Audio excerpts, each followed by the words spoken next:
We're headed to a welfare check.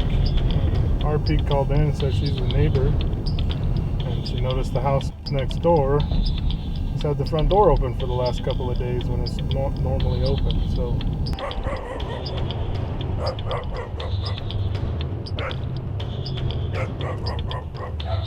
sheriff's office, anybody home?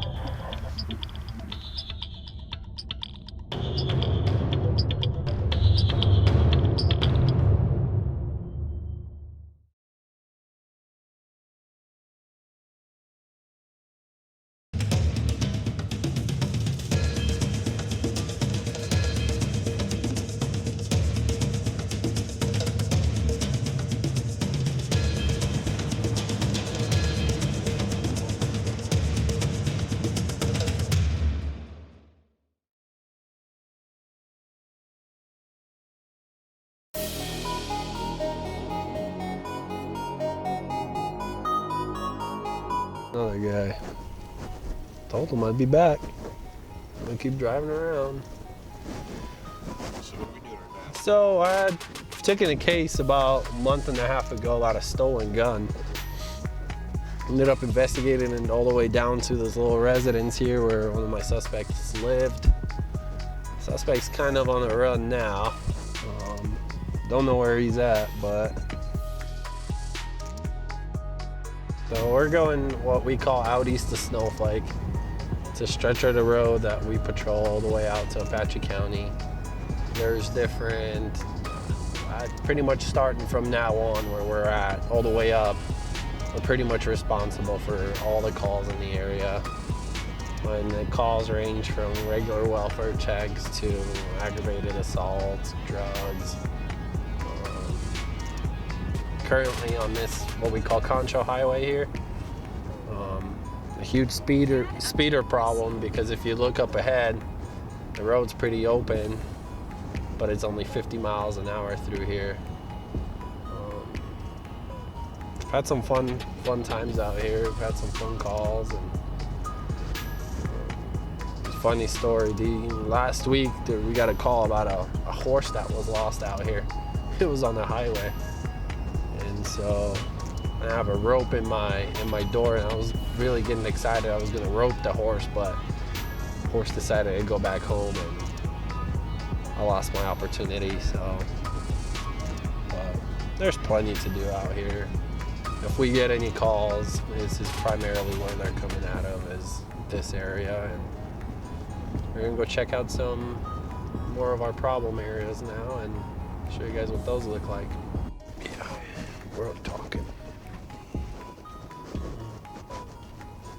That's one problem here. Turning around on this highway.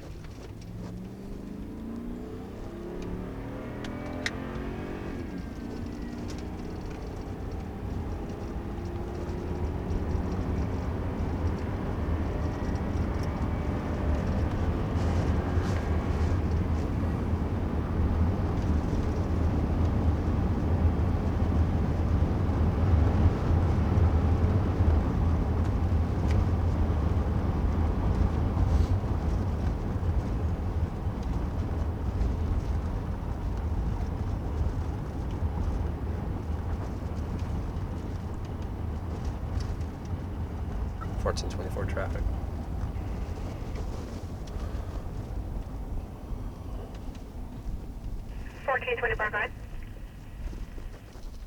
Boyong San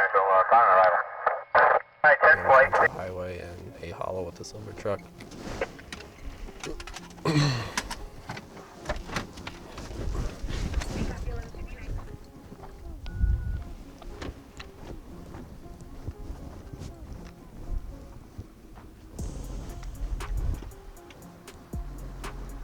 Hey, how are you? How fast was it going? 70. He's just acting a little weird. What do you mean? I'm looking back at all the involvements we have with him too. He's going 70 and the 50. CAD update received. This is the first time somebody's just thrown their license, registration, and insurance all good to go, ready to go. So we'll talk to him a little bit more.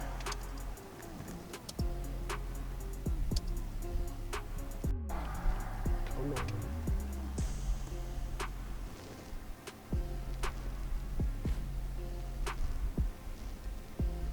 What kind of record does he have? But the last time we dealt with him, he had dope. So we'll see what we'll do with him. So what's the plan? Criminal speed citation. We'll just kind of talk to him a little bit, see where he's going. He didn't really look like he wanted to talk to me too much, so the reason I say that is he just cracked his window just barely enough to get all the documents to me that I asked for. Even I didn't have to ask for it. Really, he just gave it to me. So we'll see. Any possible signs of impairment? No impairment. He's nervous. Looking at the past record with him, I'd be nervous too. So I don't know if he maybe thinks he has a warrant or something, which he doesn't. But we'll just kind of slow the conversation down when we serve this and see what else we can find on him.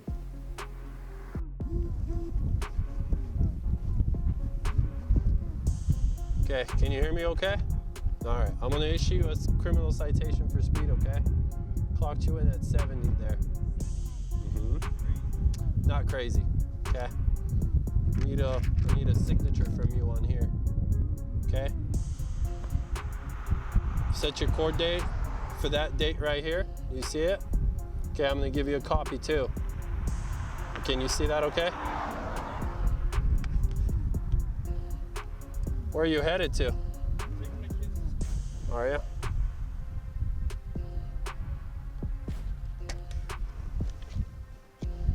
Okay. Here's your stuff. Let me cut you your copy. You have any questions? Calibration of your machines, I think, is bullshit. Okay, and that's your opinion. We'll have it see if it's calibrated. Okay, we'll see you in court then. Have a good day. You too.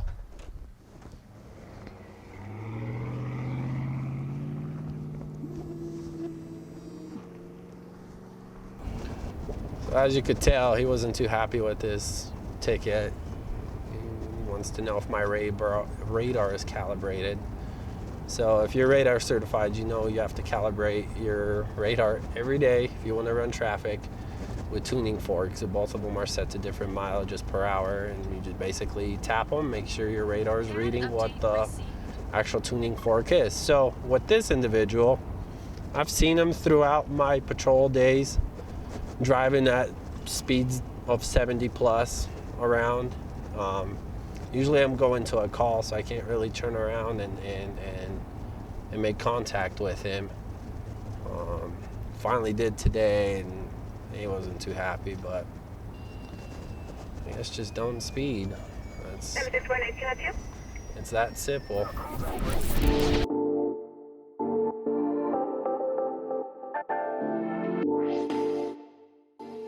Deputy Jim Watson. I've been with Navajo County for about 9 years now. I started my career in law enforcement. I was a DOC for 2 years prior to this, and I decided instead of being behind the walls, I wanted to be out in the public, putting the people behind the walls.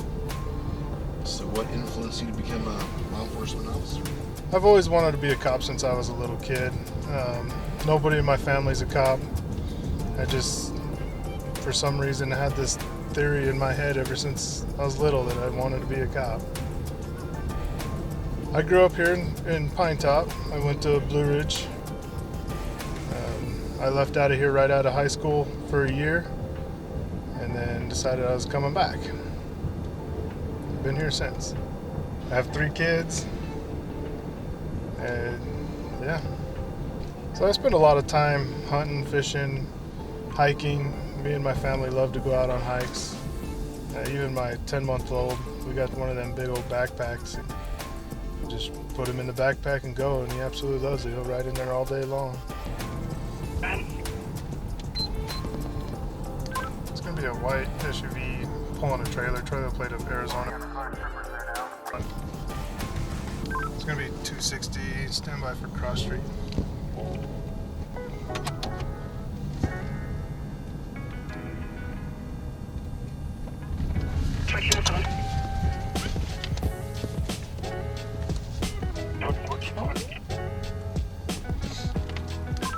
We're gonna be next door to the Pine Top Lodge.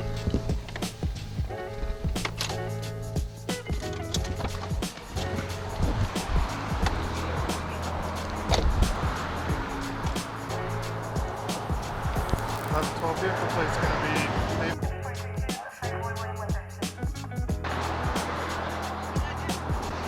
You were all over the road.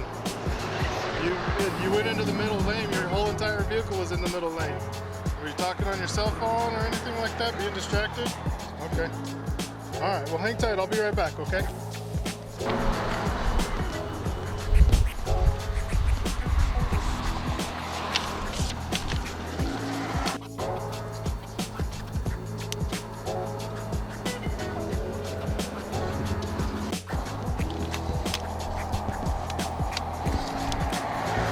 So I'm just dishing you a warning today because she has a lot of pets in the vehicle. I'm pretty sure she was just being distracted.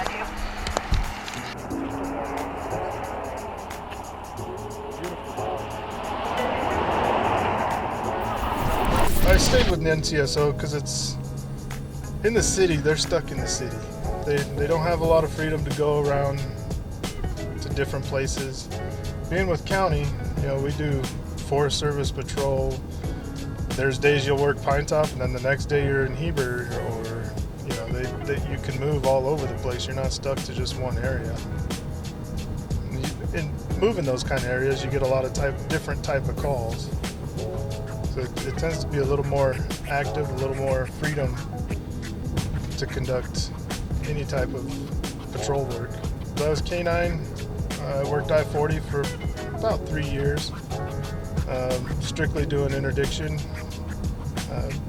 Found tons of drug loads, illegal alien loads, stolen vehicles. You name it, we've stopped it on I-40. The NCSO command staff that we have right now, they're awesome people. They've done some huge changes with the department.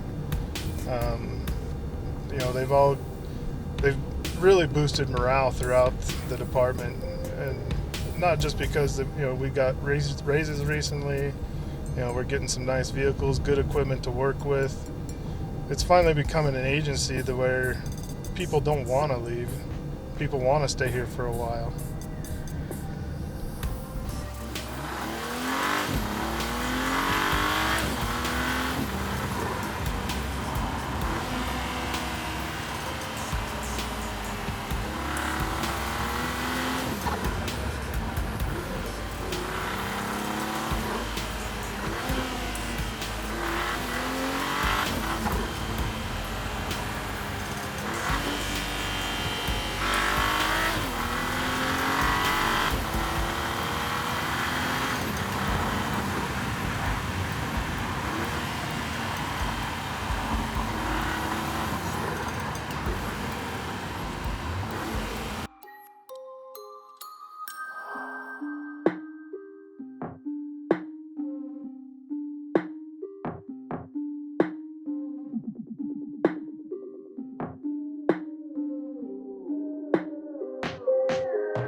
Coming into a 35-mile-an-hour zone.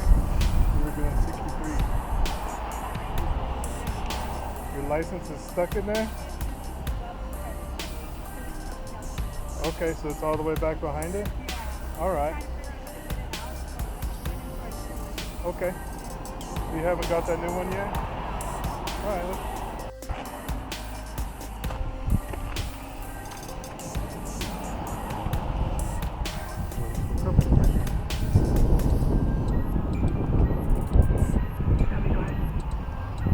You mean Arizona female last of Paul Adam?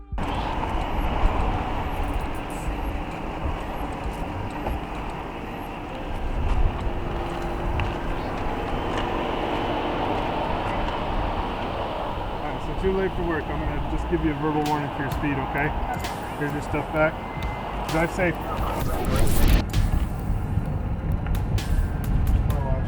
We're headed to a 911 misdial in Wagonville. RP called back and said that she was code 4, but she wouldn't give any information. So we're gonna go double check and make sure everything's okay.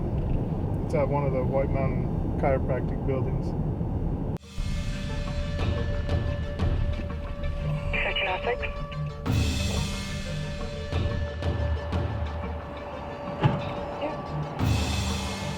That's what I was gonna do. It wouldn't say nothing. So I'm guessing it was a pocket dial. Right. Here? Anybody call? Did you call 911? I'm guessing it was probably somebody's pocket dial, but we want to make sure everybody's good. And I think we're all okay. Did you call 911? I don't know. yeah. No. Well, we didn't get any information from the people. They just called and then hung up and then won't answer back. So it's probably somebody's pocket dial. And Usually mine pops up when I call 911 the other day. so you've done it before. There you go. I did, but we had a patient that needed us. Yeah, So let me just make sure everything's good back there. Okay. Someone actually called? Yeah, no, I don't know. That's why we're Oh. asking. I'm like, go get it. We're 'cause like, I I have have no idea. Do we know who it is? Do we know? Nope. But the ping came to this building, so we're like, Are you serious? yeah. Well, maybe to another office? Because there's different, like this exact? That's what it pops up as. Like the address gives us your guys' name on it, so I don't. I guess we could just ask the patients. It's like the lady I asked who everybody called. out front, everybody was okay. If there's no problems back here, I'm sure you guys would know about it. Not necessarily. We had a lady in room 7 one time, and she called the front office to ask how long it was going to take her while she was sitting in the room. Oh, okay. So, we talked to everybody inside the building. Nobody knows anything about calling 911. Everybody said they were all healthy and didn't need no emergency. So, we just left. And we're headed to a welfare check. RP called in and said she's the neighbor. And she noticed the house next door has had the front door open for the last couple of days when it's not normally open. So we're gonna go check to make sure there's nobody staying in it that's not supposed to be staying in it.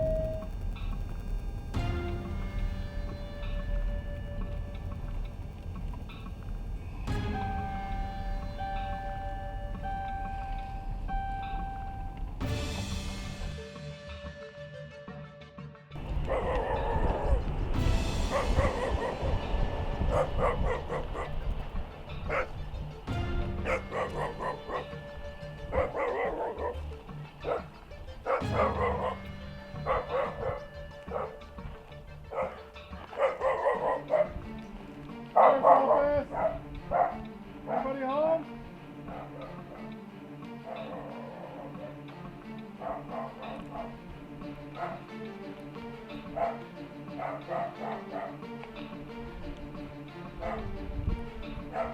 Sheriff's office, anybody home?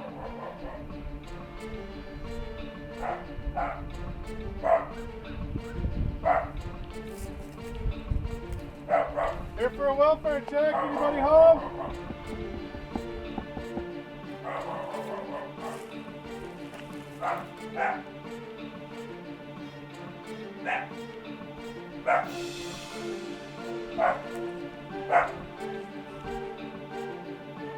Sheriff's office!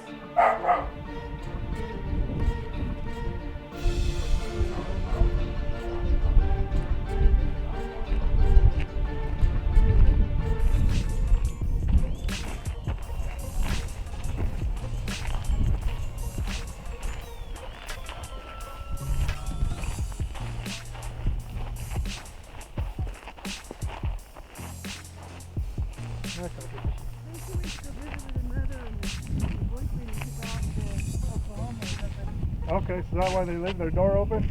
Oh, that bit's still open. So the dogs go in and out? No, I need to close it. Okay. I'll go close the dog in there. So you're taking care of the house then? No, I'll go close it. I know she's not home. She's got her mother. I don't know why they left the door wide open now. Okay. Well, What about the dogs? the parents. Yeah, they're just awful. They finally got rid of all the animals. They weren't feeding them when they were dying. Yeah. They had goats and everything. They're all gone by now. So. Okay.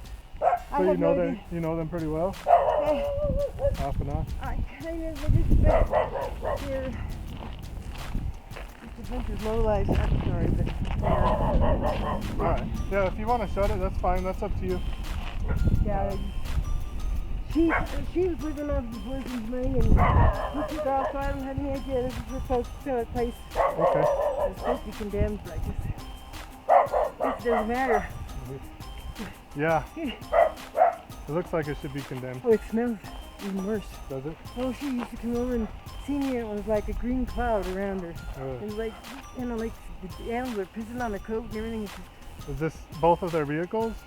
That's her sister's, and that's hers and her boyfriend's. Okay. But neither one of them, they don't have insurance on them now, Okay. so they're not driving. Okay. They drive, just not now. Okay. Alright, well as long as I you know will, she's yeah. at her mother, that's fine. Yeah. So the neighbor came over. She told us that the homeowner was in Sholo at her mom's house. So she went and closed the door. She said everything was okay. So that's about it for that one. What are we doing now? Now we're headed to Pine Top Country Club for a burglary alarm. It's an interior motion alert. Did speak to the homeowner. The homeowner is not home. So we're gonna go there and make sure the house is all secure.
So we just walked around the house. All the doors are nice and locked up. Looked through the windows. It doesn't look to have anything disturbed inside. Most part, it's either a mouse running through the house or maybe a ghost or something. Who knows?